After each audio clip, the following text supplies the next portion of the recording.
ça va bien? Aujourd'hui, j'aimerais adresser un message à cette maman dont le bébé vient tout juste de naître, parce que je sais ce que c'est de traverser ce moment, je sais ce que c'est de passer par cette étape. Je suis maman, j'ai un petit bébé, une adorable petite fille de 2 ans et demi, Elena. C'est l'ange de ma vie.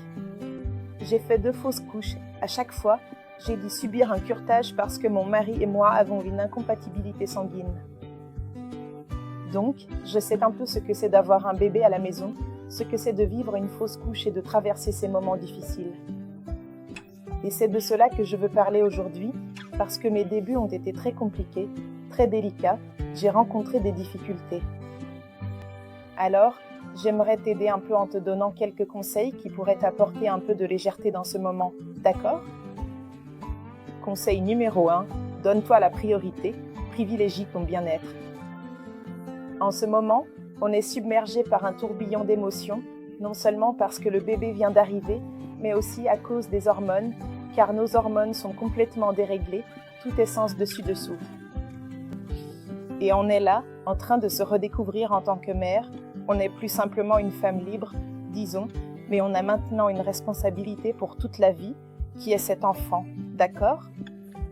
Donc, je dis que, à ce moment-là, au tout début, tout est très lourd, tout est très accablant, c'est vraiment difficile. Alors, c'est vraiment important que toi aussi, en ce moment, tu te donnes la priorité, d'accord? Priorise-toi, priorise ce petit bébé qui arrive sur ton chemin, mais pense d'abord à toi. Tu sais, quand tu es dans l'avion, la première chose que l'hôtesse te dit, c'est « mettez votre masque avant de mettre celui de l'enfant ». Et c'est exactement ça. Prendre une douche un peu plus longue, se reposer, faire une sieste pendant la journée, même si la maison est en désordre, prends un moment pour te reposer, dors, respire un peu. C'est essentiel pour ta santé mentale en ce moment, d'accord? Conseil numéro 2, demander de l'aide n'est pas un signe de faiblesse, tu sais? Je n'ai pas eu, au début de mon postpartum, je n'ai pas eu ma mère près de moi et ça doit être merveilleux pour ces femmes qui peuvent compter sur les grands-mères à ce moment-là ou sur un bon réseau de soutien.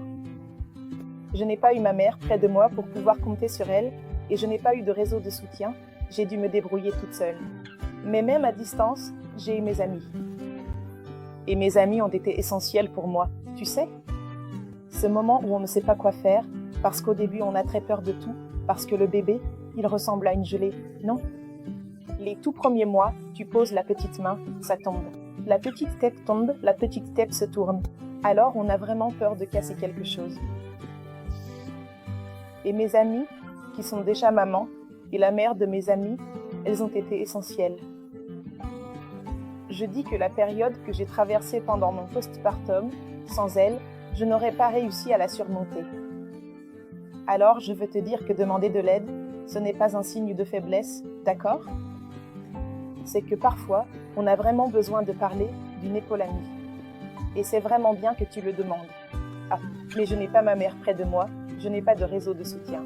Les amis, tournez-vous vers vos amis, celles sur qui vous pouvez compter. Moi, je l'ai fait et les miennes ont été essentielles pour moi, d'accord? Conseil numéro 3, reconnaissez vos sentiments. Ça m'a beaucoup aidé de pouvoir parler avec mon mari et de lui dire tout ce que je ressentais à ce moment-là. Parfois, j'étais en colère contre lui parce qu'on a l'impression que pour nous, tout change beaucoup plus que pour les hommes.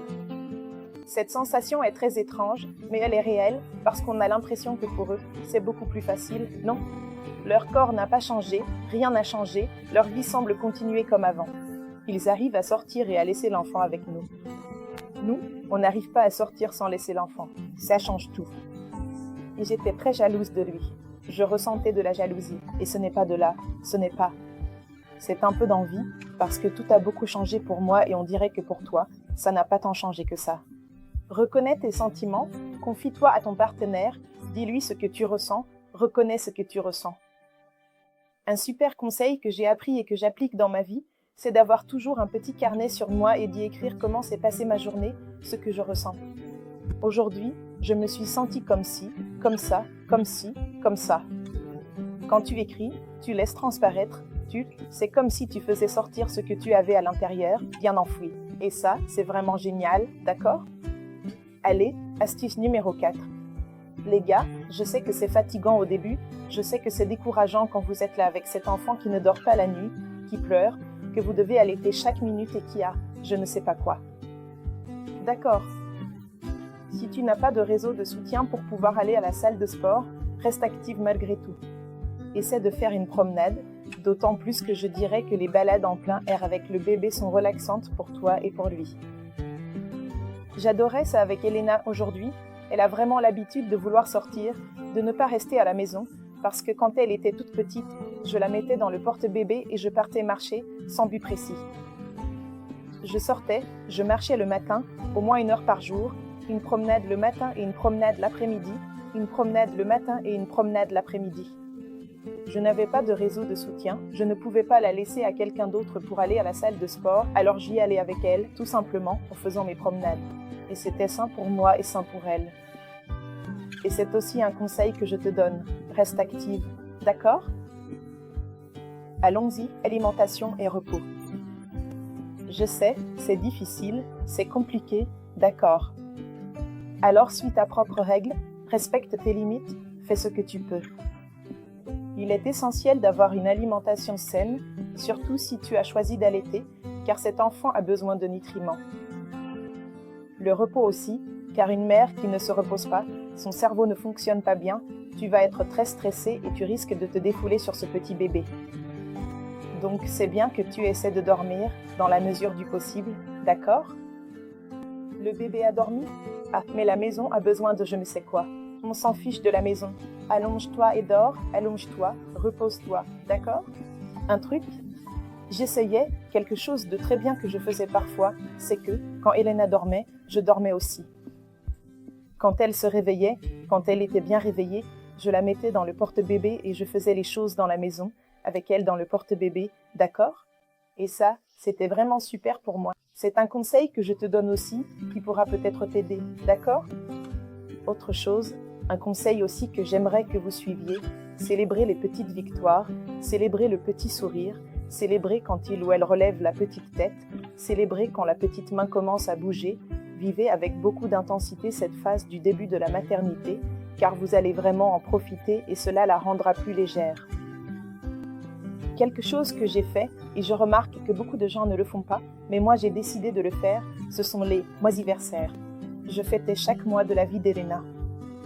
Chaque mois, je célébrais, parce qu'ils ont ces phases de développement.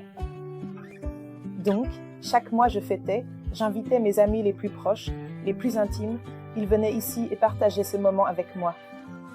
Et c'était merveilleux de partager ce moment avec eux, parce que ça me permettait de décompresser, de discuter, et puis, elle allait dans les bras des autres, elle socialisait aussi. Donc, c'est vraiment génial. Célébrez les petites choses, les petites victoires de votre bébé sont aussi vos victoires. N'oubliez pas que vous vivez aussi cette maternité pour la première fois, alors profitez-en vraiment, mais vraiment à fond, d'accord? Allez, on y va. Le dernier conseil que j'ai à te donner, c'est que tu n'es pas seul, d'accord? Ça aussi, ça passera, ces pleurs incessants, cette douleur. J'ai eu un problème très sérieux avec Elena au début parce que j'avais décidé de l'allaiter et que ma poitrine s'est engorgée. Et ça a été très difficile, vraiment très difficile. Oui, je me souviens que